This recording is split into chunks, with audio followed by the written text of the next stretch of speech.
Mahigit isang siglo na ang nakalipas, nagsimula ang biglaan na pag-mutate ng mga halimaw na nagdulot upang halos maubos ang sangkatauhan, ginawang mga halimaw ang mga namatay na tao at sila ay nakipagdigma sa mga natitirang mga nabubuhay, dahil sa mapaminsalang pangyayari na ito, ang mundo ay nalugmok sa isang bangungot na parang purgatorio.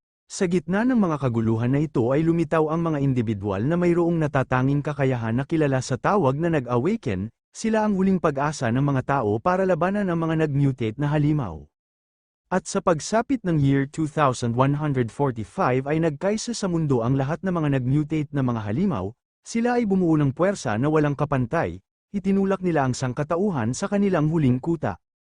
Ang karamihan sa mga tao na nag-awaken ay nakipaglaban ng walang tigil sa halimaw at sa kalaunan sila ay napatay. Makikita dito ang tatlong mga mandirigma na kanilang hinarap ang isang dambuhalang halimaw, dito sa final battleground sa Huaxa's capital. At sa kabila ng kanilang paghahanda ay nasabi nitong isang lalaki na mayroong kakayahan na psychic supporters na patuloy lang raw na lumilitaw dito ang mga halimaw ng walang tigil. Tugon naman ang isang mandirigma na gumagamit ng hammer na ang karamihan raw sa kanilang mga kapatid na nag-awaken sa unang antas ay bumagsak na. Kung magpapatuloy raw ang ganitong sitwasyon ay kahit sila na nasa ikatlong antas ng pag-awaken ay tiyak na hindi na magtatagal at mamamatay. Nang napansin ng tatlo na papalapit na sa kanila ang dambuhalang halimaw ay pinayuhan ng isa ang dalawa niyang mga kasama na dapat silang mag-ingat. At sabay tumalon ang tatlo para kanilang iwasan ang papalapit na sa kanila ng mga galami ng halimaw. Ngunit sa kasamaan na palad dahil mabilis lang silang nahuli ng mga galami ng halimaw at wala na silang kakayahan para makatakas. Kaya ang tangi na lang nilang ginawa kung hindi sumisigaw at humihingi ng tulong, sinabi din ng isang lalaki na gumagamit ng hammer sa kanyang dalawang support na bigyan raw nila siya ng kakayahan at kanyang dudurugin ang bagay na ito hanggang sa maging pira-piraso. Sinisigaw lang naman ng dalawa na ang kapangyarihan raw ng halimaw na ito ay kayang ipawalang bisa ang kapangyarihan ng psychic, sila raw ay wala nang magagawa at tuluyan na silang na-stuck dito. Kasabay nito ay umatake na nga sa kanila ang mga ulo ng halimaw, kaya natulala na lang itong tatlo na lumabas ang pawis sa kanilang mukha dahil ito na raw ang kanilang katapusan. At nang tuluyan nang nawala ng pag-asa ang tatlong mga mandirigma ay bigla na lang nagkapira-piraso ang katawan ng halimaw sa hindi maipaliwanag, kaya natanong na lang nitong mandirigma na gumagamit ng hammer na kung ano raw ba ang mga nangyari. Makikita sa buong paligid ang mga napuputol na parte sa katawan ng halimaw. At nang pagtingin ng tatlo sa kanilang harapan ay nagulat sila sa kanilang nakita, dahil nakita nila sa kanilang harapan ang lalaki na nagligtas sa kanilang mga buhay, at ito ay nakatayo para siya na ang bahala na humarap sa halimaw. Nang dahan-dahan na lumingon sa kanila ang lalaki na tumulong sa kanila ay agad naman nila itong nakilala dahil ang lalaki raw na ito ay isa sa mga nag-awaken na mayroong kakayahan na God tier. Siya raw ay si Lord Yening. At dito ay nagsalita sa kanila si Yening na huwag raw silang maging pabaya sa kanilang mga sarili kung ayaw pa nilang mamatay. Agad naman na lumapit ang tatlo kay Yening at sila ay nagpapasalamat dahil sa ngayon ay buhay pa rin sila. Kung hindi raw niya sila iniligtas ay tiyak na patay na sila ngayon. Ngunit naging seryoso ang mga mata ni Yening dahil mayroon siyang napansin sa hindi lang kalayuan sa kanila. Itong isang lalaki ay kanyang binalaan si Yening na tumingin raw siya sa kanyang itaas dahil mayroong isang mutant ang nakalutang dito. At nang pagtingin ni Yening sa itaas ay sumambulat dito ang isang mataas na mutant, kaya maririnig ang mga boses ng tatlong mga mandirigma na ang ganito raw na uri na mutant ay ngayon pa lang nila nakita sa buo nilang buhay. Makikita ang halimaw na seryoso lang niyang tinitingnan si Yening maging ang tatlong mga mandirigma. Dahil hindi pa rin maalis ang tingin ng halimaw kay Yening ay nagalit ang mandirigma na gumagamit ng hammer na kanyang sinigawan ng halimaw na kung paano raw ito naglakas ng loob na tingnan ang kanilang Lord Yening. Makikita ang dalawang mga mandirigma na hinanda na nila ang kanilang mga sandata para kanilang patayin ang mutant na nakalutang, pero lumingon lang sa kanila ang halimaw at makikita sa katawan nito na bigla na lang nagliwanag ang malaking mata sa kanyang tiyan.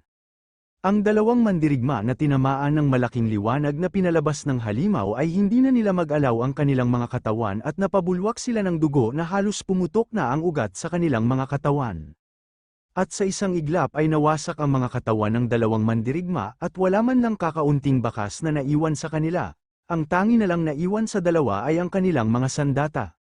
Ang babae ng kanyang nakita na mabilis lang na nawala ng buhay ang dalawa niyang kasama ay hindi niya mapigilan na tumulo ang kanyang mga luha na masyadong natulala, kaya hindi na nga makapagpigil ang babae kung hindi kanyang ibinuhos ang lahat niyang kapangyarihan at kanyang sinisigaw na kanya raw papatayin ng mutant nang dahil sa ginawa niya sa dalawa niyang kasama. Ngunit nagulat ang babae dahil hindi niya napansin na nasa kanya napalang likod ang halimaw. At nang paglingon niya ay nakita niya na umatake na sa kanya ang halimaw at wala na siyang panahon para maiwasan ang inilunsad na atake ng halimaw.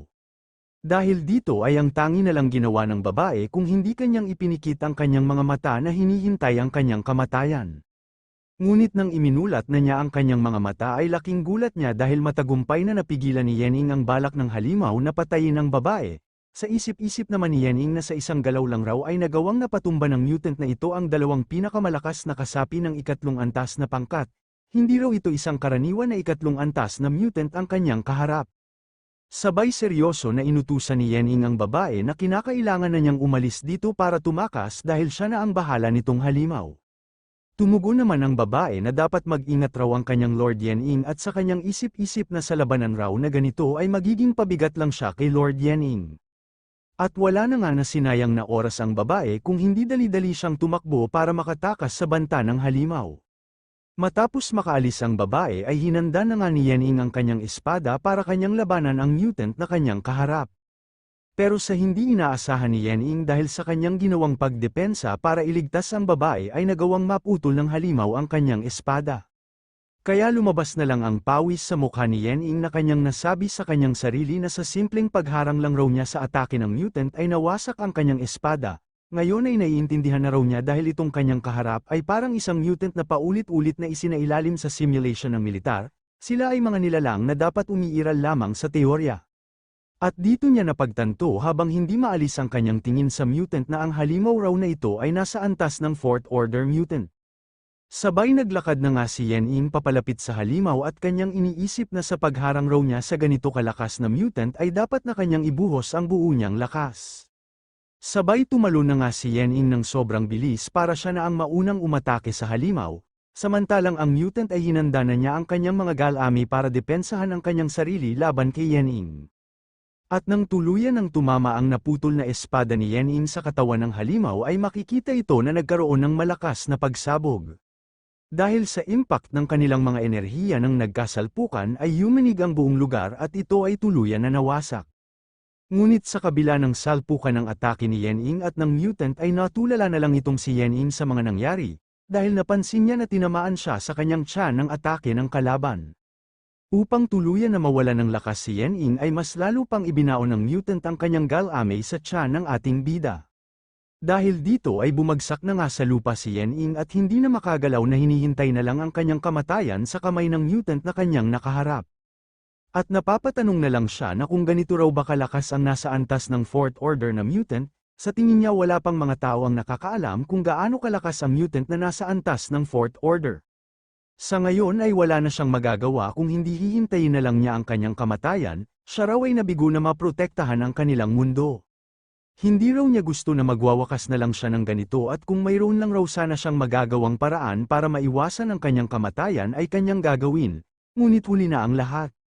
Sabay dahan-dahan nang ipinikit ni Yening ang kanyang mga mata, samantalang ang mutant sa kanyang harapan ay sinimulan na niyang lamunin ang katawan ni Yening na nasa kanyang harapan. Sa kabilang banda, sa base ng Huaxas Warzone ay makikita ang tatlong mga lalaki na hindi maalis ang kanilang tingin sa screen kung saan nagaganap ang laban ni Yening at ng Fourth Order mutant. At lumabas na lang ang pawis sa mukha nitong lalaki dahil ang huling pag-asa raw para sa Huaxas Warzone na ang God tier na si Yening ay natalo. Sa ganito raw kalakas na puwersa ng mga halimaw na umatake sa kanila ay paano raw ba sila magtatagal dito? Kung natuklasan lang raw sana nila ni Yening nang mas maaga na mayroon pang ganoon kalakas na halimaw ay marahil magkakaroon pa ng oras si Yening na mas lumakas pa lalo, baka maiiwasan pa nila ang ganitong bangungot na kanilang sinapit. Kaya wala na lang nagawa ang lalaki kung hindi kanyang hinampes ang kanyang dalawang kamao dahil wala na raw silang paraan para mapigilan ang mga halimaw na sumalakay. Kinakailangan na raw nilang bumaba maging ang lahat na natirang mga mandirigma upang makipaglaban sa mga halimaw. Sabay inutusan niya ang lahat ng linya ng depensa sa digmaan sa lugar na silang lahat ay sumalakay, at hayaan din nila ang lahat ng mga Third Order na nag-awaken na sila na ang magdala ng nuclear warhead na mayroong pinakamalakas na pinsala. Makalipas ang ilang sandali ay isa-isa na nga na dumating ang mga helicopter sa lugar kung nasaan ang Fourth Order mutant. At makikita sa loob na isa-isa nang bumaba ang mga mandirigma na nasa antas ng Third Order Awaken, at ang bawat isa sa kanila ay mayroong bitbit na mga nuclear warhead para pasabugin ang buong lugar. Wala na silang pakialam kahit maging sila ay madamay sa pagsabog. Habang sila ay papalapit sa mga dambuhalang halimaw ay sinisigaw ng mga mandirigma na sila raw na mga tao ay lalaban kahit sa kanilang huling hininga. Itong matandang lalaki na nagbigay ng utos na pasabugin ang mga nuclear warhead ay hinanda na niya ang kanyang tainga dahil maya-maya lang ay magaganap na ang pinakamalakas na pagsabog sa kanilang buong mundo. Kasabay nito ay sumabog na nga ang buong lugar maging ang mga mandirigma na nagdala ng nuclear warhead ay maging sila ay nadamay. Makikita sa buong city na nilamon na ng malakas na pagsabog, hindi lang doon dahil maging ang kanilang buong planeta ay sumabog din dulot ng hindi mabilang na mga nuclear warhead na sabay-sabay na ipinasabog. Matapos naganap ang pinakamalaking pagsabog ay maririnig dito sa buong lugar ang balita patungkol sa planong konstruksyon patungkol sa kanilang safe zone. Habang makikita naman dito si Yen-Ing na kanya nang iminulat ang kanyang mga mata nang kanyang narinig ang balita. At nang siya ay bumangon ay nagtataka siya dahil malinaw pa sa kanyang alaala na siya ay natalo ng mutant at tuluyan ng namatay. Ngunit nang pagtingin niya sa kanyang unahan ay nakita niya ang dalawang lalaki na nag-uusap, at kanila din pinagalitan si Yen-Ing na bakit ang tagal raw nitong magising. Sinabi din ng isang lalaki sa kanyang kasama na narinig raw niya sa mga sabi-sabi na hindi makakasali si Yen-Ing sa pagsusulit dahil siya ay nahawaan ng virus, at sa ngayon ay nagaganap na ang pagsubok doon sa labas. Kailangan raw nilang patahimikin si Yen-Ing dahil baka gumawa pa siya ng malaking gulo mamaya doon sa labas. At kapag kanila raw mapatay ngayon si Yen-Ing ay kanilang makukuha ang mga pera na nasa kanyang pagmamay-ari. Na pinasangayuna naman ng isa ang tugon ng kanyang kasama dahil kung tutuusin ay isa lang naman siyang walang kwenta, at hindi din siya isang inapo ng nag-awaken o kung sino pa. Kung mamamatay ang katulad niya na isang hamak na walang silbi ay sasabihin lang nila na naging isa siyang mutant. Habang hawak-hawak ng isang lalaki ang kanyang baril ay kanilang inutusan si Yen-Ing na huwag raw siyang gumalaw at baka magbago pa ang kanilang isip na siya ay bubuhayin. Ngunit itong si Yen-Ing ay masyado pa rin na nagulat dahil ang kaganapan raw na ito ay 3 taon mula sa kanyang nakaraan.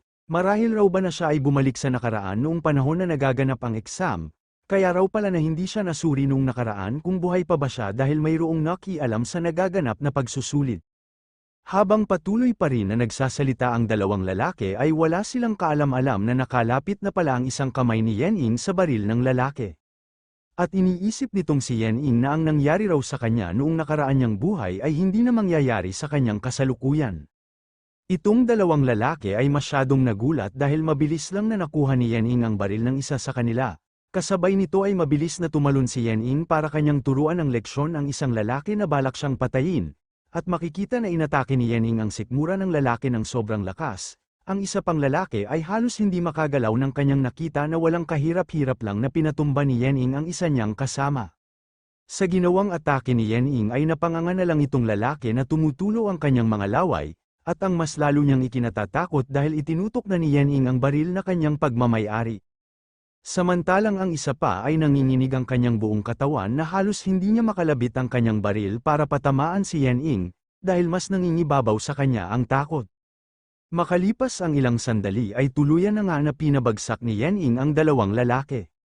At kanyang nasabi sa kanyang sarili na sa nakaraan raw niyang buhay ay hindi siya nakasali sa pagsusulit at nabuhay lang siya sa pangangalakal ng kung ano-ano at pag-alagala sa loob ng 3 taon bago siya nadiskubre ng mga militar na mayroon pala siyang talento ng isang god tier. Pero sa panahon na yun ay huli na ang lahat dahil bumagsak na ang Huaxia War Zone at wala nang sapat na mapagkukunan para siya ay mas lalo pang umunlad. Kahit umabot pa raw siya sa 3 antas sa loob ng 7 buwan noong nakaraan niyang buhay ay malayo pa rin siya sa pinakamalakas, at naglakas din siya ng loob sa pagkakataon na yun na lumaban sa isang mutant na nasa antas ng 4th mutant. Humihingi din siya ng patawad sa kanyang ina dahil wala man lang siyang nagawa para maligtas ang kanyang ina, pero sa pagkakataon na ito ay mahaba pa ang oras para kanyang mabago ang kanyang nakaraan. Hanggat makapasa lang raw siya sa pagsusulit at maging pinakamalakas ay mailigtas niya ang taon na pinakamahalaga at malalampasan din niya ang nagaganap sa kanilang mundo na apocalypse. Sa kabila ng iniisip ni Yen-Ing ay bigla na lang lumitaw ang kanyang system na ang Apocalypse Sword God System, at nakasaad dito ang nilalaman ng kanyang misyon. Dapat raw na kanyang maaring hawakan ang kristal ng pagsusulit sa loob ng 3 minuto upang ma-unlock at ma-activate ang function ng sistema, at kapag nabigo siya na mapanghawakan ang kristal ng pagsusulit ay mawawala ang system matapos ang 30 na minuto. Sa biglaan na paglitaw ng system ay natulala na lang itong si Yen-ing na hindi maalis ang kanyang tingin sa screen dahil ang sistema raw na ito ay lubos na kakaiba kumpara sa karaniwang system na tinataglay ng bawat nag-awaken sa dati niyang buhay. Marahil raw ba na ito na ang kanyang pagkakataon para mas lalo pa siyang lumakas, siguro nang dahil sa kanyang muling pagkabuhay ay mayroong nabago sa kanyang system, ngunit hanggat mas palakasin siya nito ay kahit ano pa itong sistema ay ayos lang sa kanya. Ngayon ay kinakailangan na niyang magmadali papunta sa pagsusulit. Samantalang muli na namang lumitaw ang kanyang system dahil ngayon ay nagsisimula na ang pagbibilang hanggang 30 na minuto. Habang nakatingin si Yen-ing sa screen ng kanyang system ay bigla naman na dumating ang iba pang mga kalalakihan na kanilang sinigawan si Yen-ing na kung sino raw ba siya, at dapat na kanyang ibaba ang kanyang sandata ngayon mismo. Pinayuhan din ng isang lalaki ang kanyang mga kasama na dapat silang maging alerto dahil ang isang nahawaan ay tumatakas. Dito ay hinanda na nga ng mga kalalakihan na mga bantay ang kanilang mga sandata para kanilang hulihin ang ating bida, samantalang itong si Yen-ing ay kanyang iniisip na ang pinuno raw nitong mga bantay ay isang mababang antas lang na nag-awaken, at ang iba pa ay isa lang ordinaryong tao. Sa ngayon ang pinakamainam raw niyang hakbang ay dapat na kanyang bihagin ang kanilang pinuno at pilitin siya na siya ay ilabas dito. Kasabay nito ay mabilis na kinuha ni Yen-ing ang hawak-hawak na baril ng isang bantay, at mabilis niyang pinaputukan ang bitbit na baril ng isang bantay para hindi na niya ito magagamit. Sa hindi maipaliwanag na bilis ay bigla na lang lumitaw si Yen-ing sa likod ng isang bantay. Ang bantay ng paglingon niya sa kanyang likod ay laking gulat niya dahil nasa kanyang likod na ang ating bida. Kasabay nito ay halos hindi na makapagsalita ang pinuno ng mga bantay dahil nakatutok na sa kanyang ulo ang baril na hawak-hawak ni Yen-ing, at binalaan din ng ating bida ang iba pang mga bantay na dapat huwag silang gumalaw kung hindi kanyang pasasabugin ang ulo ng kanilang pinuno. Inutusan din ni Yen-ing ang pinuno ng mga bantay na dalhin niya siya doon sa nagaganap na exam, at bibigyan lang niya siya ng 3 segundo para makapagdesisyon kung hindi ay tiyak na kanyang pasasabugin ang kanyang ulo. Ang dalawa pang bantay ng kanilang narinig ang ibinigay na utos ni Yen-ing sa kanilang pinuno ay nasabi na lang nila na kung nababaliw na raw ba ang tao na ito. Ngunit sinigawan lang sila ng kanilang pinuno dahil ano pa raw ba ang kanilang ginagawa, isa lang naman itong ordinaryong tao kaya dalhin na nila siya doon sa nagaganap na exam. At sinabihan din ng pinuno ng mga bantay ang ating bida na sandali lang raw muna, dahil mayroon lang silang maling pagkaintindihan, maaari raw ba nila itong pag-usapan. Sa pagmamakaawa ng pinuno ng bantay ay inutusan lang sila ni Yen-ing na kumilos na sila para dalhin siya sa lugar kung saan nagaganap ang exam, pero pinayuhan lang siya ng pinuno ng mga bantay na kung iniisip raw ba niya na isang laro ang nagaganap na exam, ang lugar na yun ay nararapat lang sa mga nag-awaken, kahit na siya ay nag-awaken ay hindi pa rin niya matatakasan ang kanyang kamatayan kapag pumunta siya doon. Lumipat naman ang eksena sa lugar kung saan nagaganap ang exam. Makikita dito na ito ay dinaluhan ng maraming mga tao, at maririnig din dito ang anunsyo galing sa drone, na 100 taon na raw ang nakalipas noong 2028 ay bumaba ang apocalypse at pumasok sa kanilang mundo. Iyon ay isang panahon ng matinding kapahamakan. Bilyon-bilyong mga tao ang namatay, at halos isa na lang sa bawat 10 mga tao ang nakaligtas. Noon din ay lumitaw ang unang henerasyon ng mga nag-awaken na nakipagsanib puwersa sa militar upang iligtas ang Huaxia. At ngayon ay magaganap ang pinakamahalagang araw ng pagsubok, kanilang titingnan kung sila ba ay mayroong nakatago na talento o wala. Kung sila man ay magtatagumpay ay magiging isa sila sa combat awaken na magtatanggol sa kanilang mga nasasakupan, at kung sila naman ay mabibigo ay aalis sila dito at mamumuhay ng pangkaraniwa. At nagsalita din sa lahat itong isang lalaki na si Liao Tian ang representative ng Military Commission ng Tianfeng Safe Zone. Sinaad pa niya na ngayon ay magsisimula na ang mga descendants ng mga nag-awaken. Makikita dito ang mga bantay na nakatayo sa harapan ng lahat at kanilang hinihintay ang paglabas ng mga angka ng mga nag-awaken na maunang sumubok ng exam, at sa ilang sandali ay isa-isa na nga na lumabas ang mga inapo o anak ng mga nag-awaken para kanilang sisimulan ang kanilang exam. Ngunit nagulat itong isang bantay dahil bigla na lang tumunog ang kanyang radyo. Ipinahayag dito sa lahat ng mga bantay na maging alerto ang lahat dahil ang isang infected ay mayroong banihag, at binabalak na pumasok sa lugar kung saan nagaganap ang Awaken exam. Maging ang mga matataas na opisyal na nangangasiwa sa nagaganap na exam ay naging seryoso ng kanilang narinig ang balita patungkol sa isang taong infected na binihag ang isa nilang guard, at binabalak pa nitong pumasok sa lugar kung nasaan sila ngayon.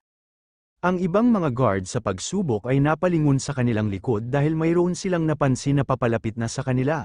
Ngunit hindi pa sila nakapaghanda sa kanilang sarili ay bigla na lang silang tumilapon papunta sa labas kung saan nandito ang lahat ng matataas na opisyal. Kasabay nito ay lumabas si Yen Ying kasama ang kanyang bihag na guard na kanyang ginawang panangga sakaling mayroong gagawin na masama sa kanya ang ibang mga guard. Itong si Liao Tian ay kanyang inutusan ng ating bida na ibaba niya ang kanyang armas kung ayaw pa niyang mamatay at kusa na lang itong sumuko. Idinagdag pa niya habang kanyang pinaghahanda ang lahat ng mga guard na kung hindi raw susuko ang ating bida ay papatayin nila siya ng walang pag-alinlangan.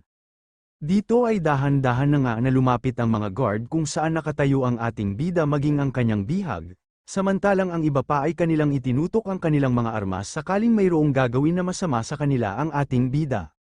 At nagulat itong bihag na guard ng ating bida nang bigla na lang nagsalita sa lahat si Yen Ying na hindi raw siya infected.